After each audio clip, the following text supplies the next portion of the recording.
I released my first podcast episode in 2015, and the way it happened was crazy because it wasn't intentional. I didn't wake up one day and say, let me podcast today.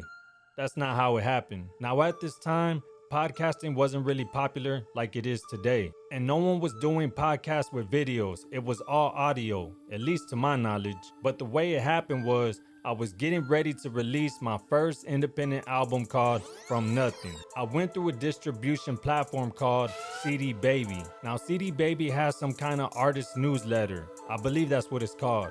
And they'll give you updates on different things that you could use that'll help you push your music as an independent artist and other stuff related to that. They're pretty much giving you pointers and information that could be beneficial to you. But I came across some sort of article that was about podcasting. Now, at this time, I knew nothing about podcasting. But I started reading the article, and it was talking about how podcasting could be beneficial to artists, producers, singers, and anyone in music entertainment. And it detailed how podcasting was quickly becoming the new wave. And it gave a little brief description of what a podcast is. And it gave me the idea to talk about my music journey.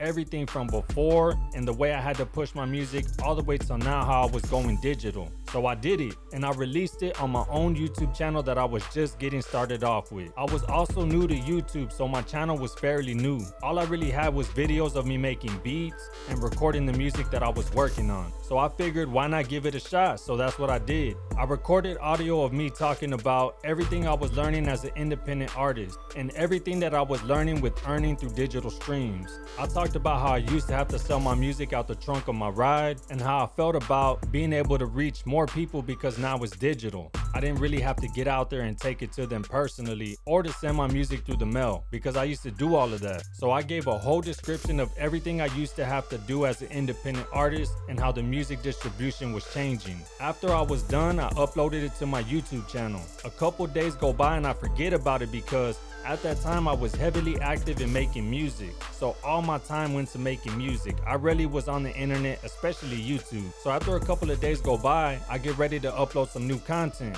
and I see that video has over 20,000 views and hundreds of comments. And it caught me by surprise because everything that I uploaded before that had good views, but nothing like that in that quick amount of time. And everybody in those comments was asking all kinds of questions. Where it was available, how do I get it on all these streaming platforms, what could they do? You know, they were asking for all kinds of pointers, whether it was releasing music or recording music. And then they were asking me certain questions about the music equipment I was using at that time. You know, everything was regarding music, and I answered every single comment that was in those comments. So what I didn't know at the time was by me answering